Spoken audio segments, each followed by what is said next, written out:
Hello and welcome back to My Safety Hub. Today we are joined with Victor. How's it, Victor? Tell me a bit more about your products over here. Okay, so guys, we are a local developer for Fyrebox. We develop wireless units, which is an M-class system, basically an Evac system. Currently, we are in development of a 5-in-1 sensor, which will have a flame, smoke, a camera and motion sensor inbuilt into that. That'll be released once we get approvals for it. Okay.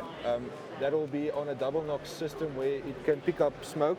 If multiple sensors will pick up smoke, then it'll evacuate the whole site. Okay. When you can also then physically log in onto the camera section to see what's going on in the section. If you feel free to then from there say yes, it's a risk, or no, it's not a risk, then you can take the initiative to evacuate the people. Okay. So let's get to our Fyrebox unit here, which is a public announcement system as well, and a manual activation point. It's got two sections. It's an LCD, which is password protected, and then a manual activation for the general user that doesn't know how to operate the LCD because it's password protected. On this side, you'll have a slideshow where you can see the local map, the site map for the facility. For example, let's say you have multiple floors, you'll see first floor, second floor, that stuff. You also have your emergency procedures, which is general legal documentation that facility would require. It also caters for what do you call it? People that's hearing impaired. Of course. So sign language will be on there. Oh, and it is touchscreen. You were right. Okay, so from here you can also then set up the time and date for a local unit or the network units. You can physically see the local map and site map at any given time. Okay. So from there. Fantastic. All right. Awesome. If you want to create a checklist, for example, you don't need papers and pens, you can just come here and submit your own checks. Okay. So yes, it's working, no, it's not working, you can go through the whole thing. Once you submit it, it'll go to a cloud portal where you can see all your information on your website, or it can be locally stored on the unit. Okay. Then you can also do a self-test feature where you can test the unit itself to see if it's functioning. Let's do that. This is a test message. We apologize for any inconvenience. There is no need for an evacuation. Then also you can go here where you can see all your manufacturing company details, battery calculations, installation procedures, maintenance procedures. That's all legal documentation. All right. And then tell me, where would this unit mostly be mounted? So we try to adhere to a SANS 10139 M-class system, which is emergency exit routes and escape routes and line of sight 150 meters or in that range. Okay. So obviously it doesn't fall under the categories of a fire system per se, it's more evacuation system. Okay. So it's still adhered to that regulations. Okay, and I see here we can see that it is allocated as a fire call point, which is great. And then the functionality we've now explained, can anybody use this box? Because I see there was a password, and I'm assuming that's why the pull down tab is here. So if any individual should see an emergency, a fire, a leak, whatever, they just pull the system. Correct. And then admins will naturally have access to the rest of the system. From here you can set up, as you can see, you can change the directional arrow because it's a movable asset. So let's say, for example, you don't own a facility, you're renting a facility.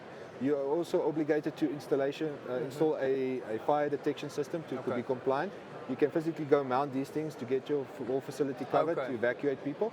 But let's say you move your facility, then all of that equipment and asset stays there. Of course. So this thing, you can unplug it and move it to a new facility. So it's good for construction sites, warehouses, open areas and stuff like that as well. Awesome. So obviously in an ideal setup, you would want multiple of these devices. If you have a larger organization like a warehouse or the AOSH Expo, for example, you might have one on each cornerstone.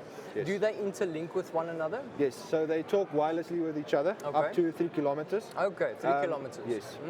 So on this side, you can also have it connected to Wi-Fi. Okay. Wi-Fi is where you'll have up to 5 users to get SMSs when the boxes are activated so they can respond. Awesome. It can also be linked up to your fire brigade and also your medical emergency. So if you need those features involved, once it activates, you can get a medical response or a fire brigade-like fidelity to come out with the fire engines to put out a fire. That's a great initiative. So I'm thinking in a practical environment like this, you would set up your internal firefighters with the SMS system here so that if there's an emergency, they all get notified immediately saying that there's a potential emergency. And I'm assuming if a particular box goes off, it will tell them box A, box B, box C will go off as well, right? Yes, correct. So as you can see, there's a unit list where it will list all the active nodes and then inactive nodes.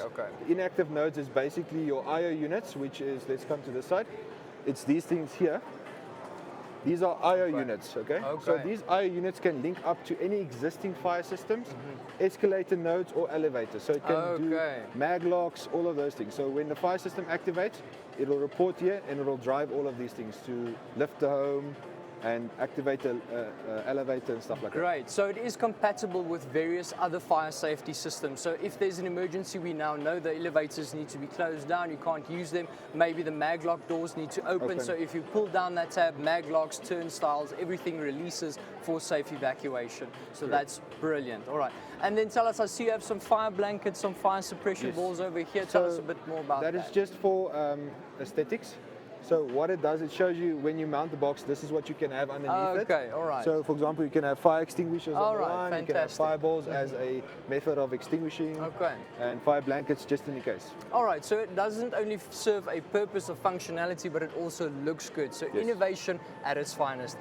Thank you very much for your time today. I really appreciate it. No problem. Thank you and take care. Thanks.